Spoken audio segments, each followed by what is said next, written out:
Welcome back to Washington Watch. I'm Tony Perkins, your host. Good to have you with us. The website, tonyperkins.com. All right, hundreds of U.S. citizens and potentially thousands of green card holders.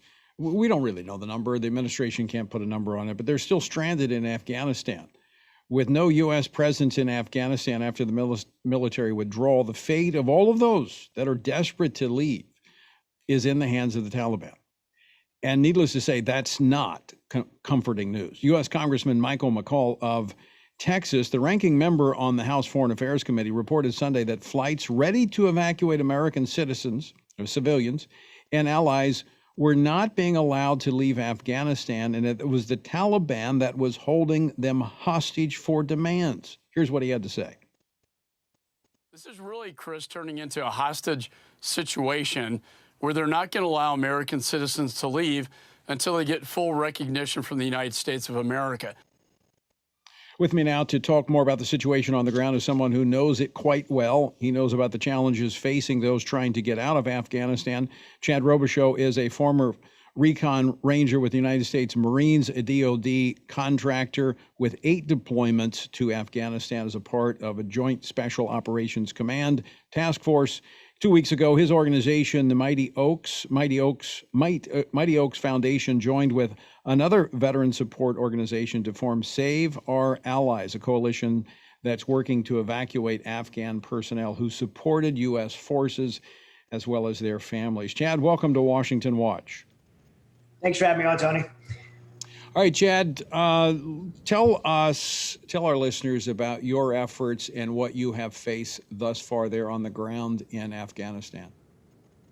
Yeah, well, originally my efforts was kind of self-serving. I wanted to get my interpreter out. I, like many veterans, I served on a JSOC task force. I did 8 deployments. My interpreter wasn't really just an interpreter. He was a teammate. The two of us worked on AFO missions throughout Afghanistan and Pakistan, and developed a close bonding relationship. I wanted to get him, his wife, and his children out because the Taliban had already identified them and his life was in jeopardy.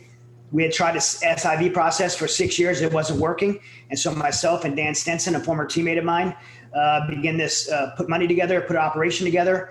And in doing so, we learned about 3,000 orphans that was also stranded there. And we seen the kind of window of opportunity closing. We went to the UAE government through some relationships we had there and requested support. They gave us the humanitarian center and airfield, support from the military aircraft, and ability to land charter aircraft. And so we built an operation. We launched it.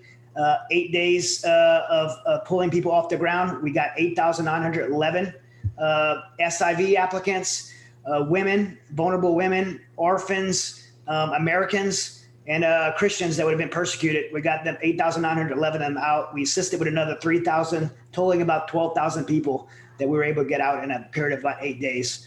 The biggest obstacle we faced has been the restrictions of the White House, particularly when the White House taken the NEO operations, a non-combatant evacuation operation, away from the Department of Defense and the military and given it to the State Department, who has no business of doing that. It's a military operation. And essentially using our United States military as security guards and treating the airport like it was an embassy, not allowing our American civilians to be rescued and aided to get out. I mean, I heard the congressman on your clip saying this is turning into a hostage situation. I agree with him. However, I think that hostage situation began about 10 days before that hostage situation began on about August 22nd. And when the Taliban was given power to control access to the airport. Now, Chad, I understand that you had a couple of busloads of individuals to evacuate out, and you were turned back from the airport. Is that correct?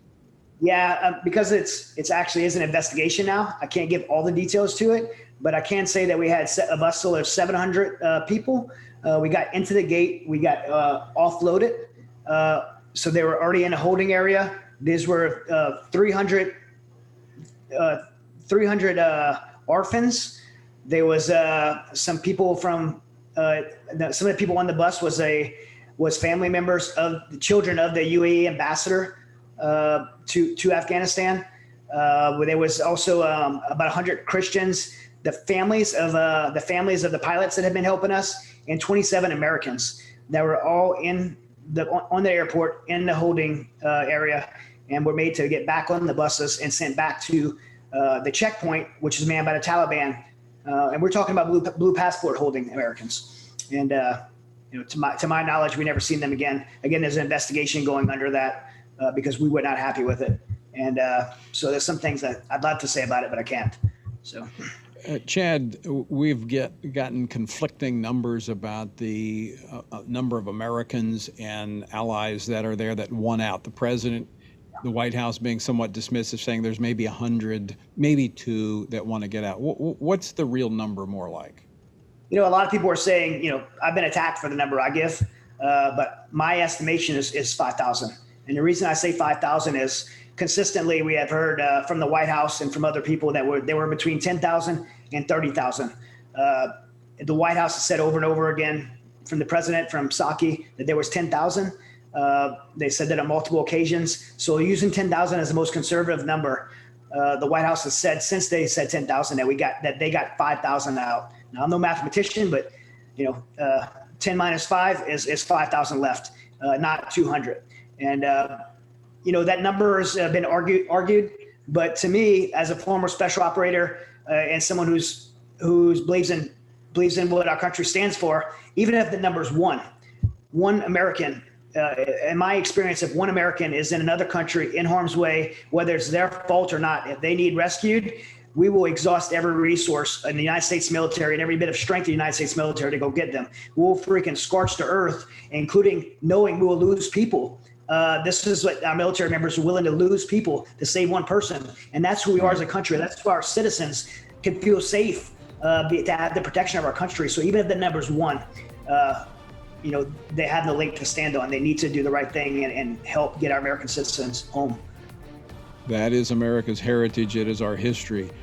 But there are some that have forgotten that commitment that Americans have for their fellow citizens. Chad Robichaux, thank you for joining us today. Thank you for your service in Semper Fi. Semper Fi.